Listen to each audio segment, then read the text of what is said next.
Hi guys! Morning! Sensya na hindi po good ang morning natin ngayon na ng mga kakimpaw. So mayroon tayong personal problem. Kaya naman baka mapadalang po ang atin pong update na po mga kakimpaw. Pero sisikapin ko pa rin po mga kakipi ang pag-update.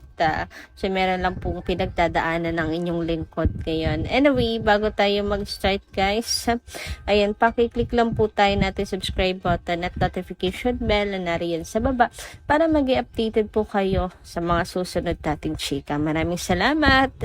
And ayun nga, simulan na po natin ang pagbabasa ng comment bilang pasasalamat sa walang sawang pagsuporta at pagtutok po sa ating mga balita.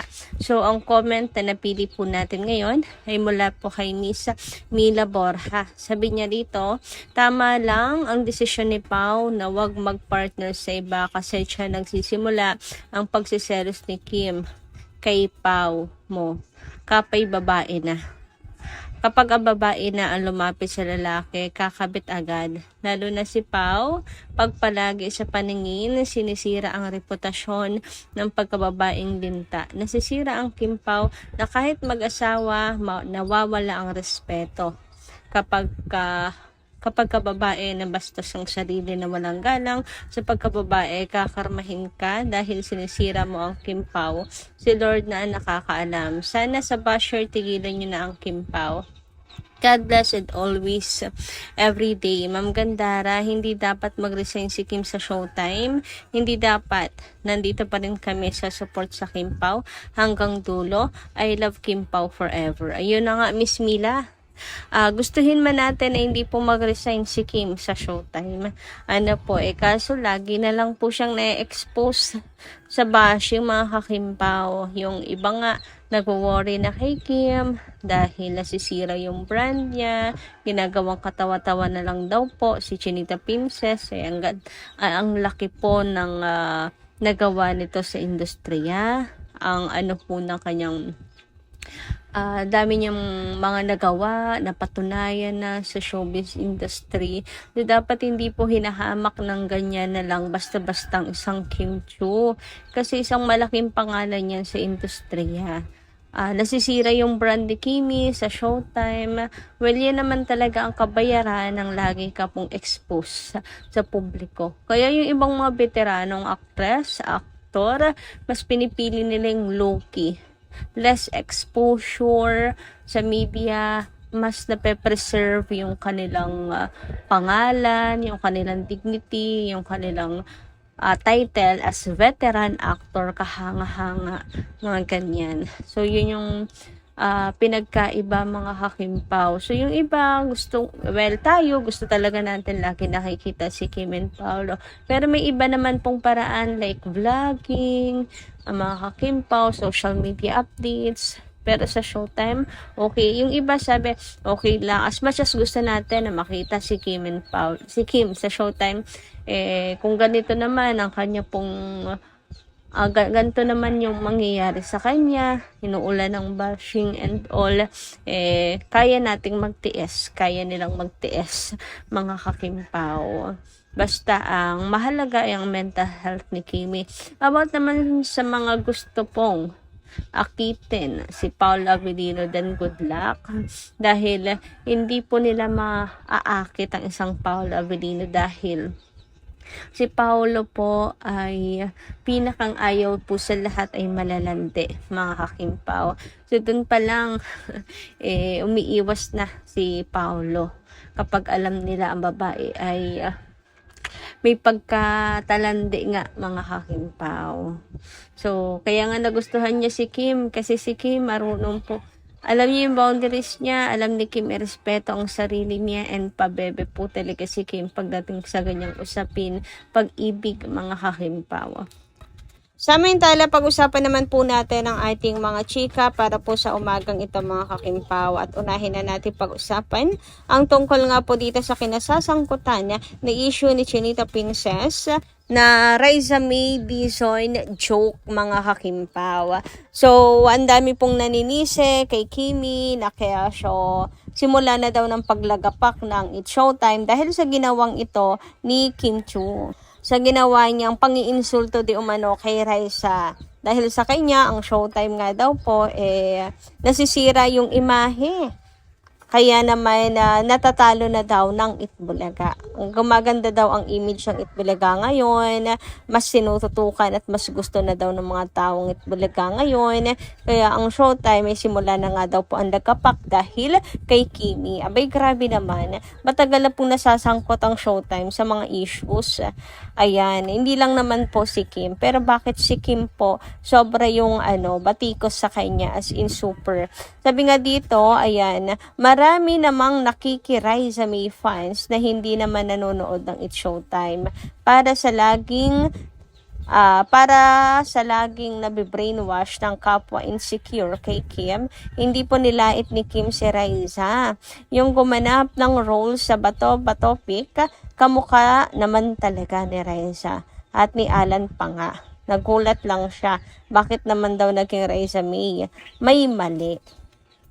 Actually, si Jugs yun. Kasi si Jugs talaga po ang matagal nang tinatawag na Raisa May dahil kamukha po ni Jugs si Raisa.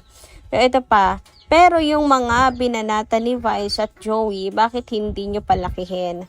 Wow, si Kimi talaga. Big star nga ni at alam ni Kim ang relasyong Raisa at Bimbi dahil sa labas-pasok sa bahay si Kim. Sa bahay nila Chris at BFF yan. Panganay na anak ni Chris kung ituring at mga ate nila Bimbi at Joshua. Lahat tayo joker. Iba-iba nga lang ng way. Ano akala nyo kay Raisa mababaw? Kaya bago kayo maniwala, dapat mag-search kayo minsan. Doon sa video, huwag caption ng content creator na pinapaso ang makipot nyong brain. Grabe, kung pagtulungan nga ngayon si Kim Chu, grabe tong Raisa May Dizon issue na yan mga kakimpaw. Para na pong national issue, national problem mga kakimpaw na ang dami pong nakikisawsaw.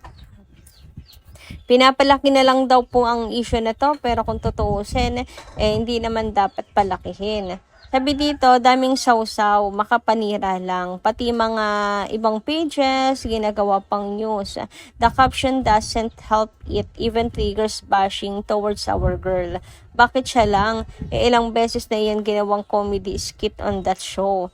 Our girl was never even heard belittle that person. Sa totoo lang, never naman po talagang nang maliit si Kimi, di ba?